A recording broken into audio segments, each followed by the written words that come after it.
ማንን ማግኘት አልፋችሁ? እግዚአብሔርን ማግኘት።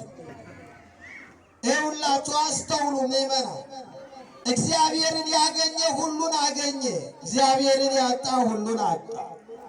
ክርስቶስን ያገኘ ሁሉን አገኘ፣ ክርስቶስን ያላገኘ ደግሞ ሁሉን አጣ፣ ሁሉን ከሰረ።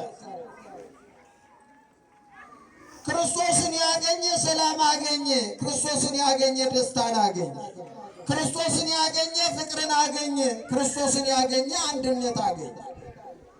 ስለዚህ ክርስቶስን ስለማግኘት ነው ዛሬ የምናየው ማለት ነው። እግዚአብሔርን ስለማግኘት ነው። ወንጌሉም የነገረን ይህንን ነው።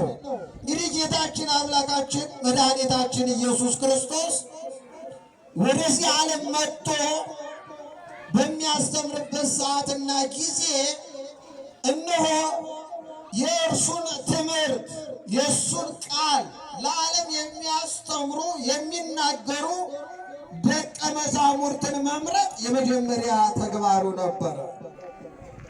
ሐዋርያትን መምረጥ፣ ተከታዮችን መምረጥ።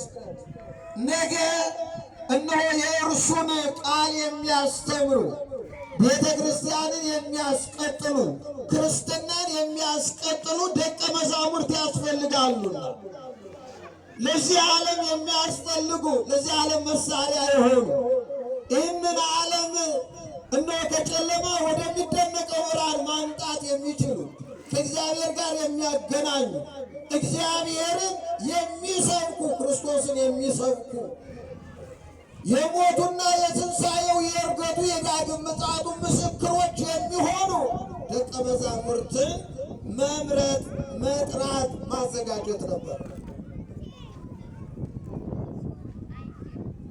ስለዚህ እነሆ ደቀ መዛሙርቱን ጠራ ይላል። ወፈቀደ ይሁር ገሊላ። እነሆ ክርስቶስ በሚያስተምርበት ሰዓትና ጊዜ እነሆ ወደ ገሊላ ሊወጣ ወደደ ይላል። ወደ የት ሊወጣ ወደደ አልኳችሁ? ወደ ገሊላ ሊወጣ ወደደ።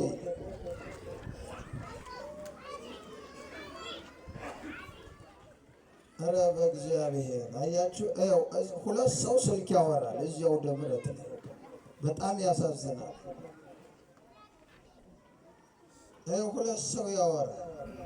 ይህ እኮ እግዚአብሔርን ማቃለል ነው። ማንን ማቃለል ነው? ምእመናን ነውር ነው ወገኖች። እግዚአብሔርን አመስግኖት እዚህ ከፍ አድርጋችሁ።